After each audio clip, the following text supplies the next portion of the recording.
Jangan kita gelakkan dunia barat, kerana jika kita tengok balik ke tanah air kita, masyarakat kita juga sedang mengambil ramuan-ramuan yang sama untuk menuju ke arah yang lebih kurang macam tu. Kita mula menjadi masyarakat yang tidak peduli kepada dalil, kepada kajian saintifik. Kita follow siapa? Kita follow siapa yang kita jumpa dekat social media. Siapa yang famous dengan topik tu, itulah expert di kacamata kita. Dan ini antara benda-benda yang menakutkan. Sebab itu kita kena ingat balik yang mana Nabi SAW pernah memberikan amaran supaya kita ni jangan main ikut-ikut saja. Di dalam sepotong hadis yang diriwayatkan oleh Abu Sa'id Al-Khudri radhiyallahu anhu, baginda SAW bersabda, kamu ni nanti akan pasti, definitely akan sampai satu zaman di mana kamu ni akan ikut jejak langkah orang-orang sebelum kami, sedikit demi sedikit, sejengkal demi sejengkal, sehasta demi sehasta. Kalau sekiranya diorang tu masuk dalam lubang biawak tanah pasir itu pun, kamu akan ikut dia. Kami bertanya, ya Rasulullah, adakah yang kau maksudkan itu Yahudi dan Nasrani? Kata baginda, faman, kalau bukan Yahudi dan Nasrani itu, siapa lagi? Baginda beritahu, kita ni definitely akan menghadap satu zaman di mana kita ni akan ikut apa sahaja yang orang tu buat, kita akan ikut. Sampai benda yang paling tak masuk akal, mereka masuk dalam lubang biawak padang pasir.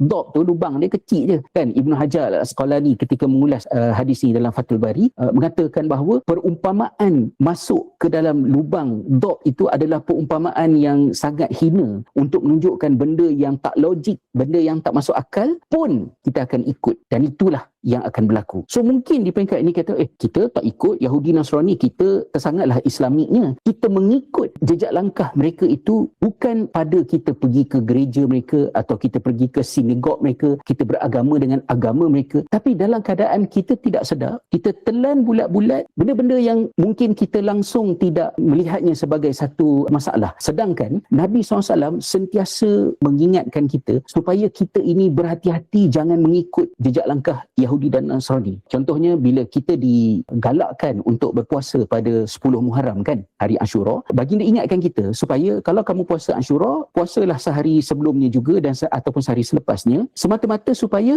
kamu tak serupa macam ahli kitab yang mereka itu juga berpuasa pada 10 Muharram. Kemudian baginda juga ingatkan kepada kita supaya segera berbuka puasa dan melewatkan sahur. Asasnya bukan kita mampu ke tak mampu, tetapi bila kita mengawalkan sahur dan melewatkan buka puasa secara sengaja, kita berpuasa lebih lama dari yang sepatutnya. Elemen yang menghancur, merosakkan agama Yahudi dan Nasrani, iaitu mereka memberat-beratkan agama mereka dan buat macam-macam benda yang kemudiannya mereka sendiri yang tak boleh nak handle. So the idea of kita jangan serupa macam orang-orang tu, baginda repeat berulang-ulang kali.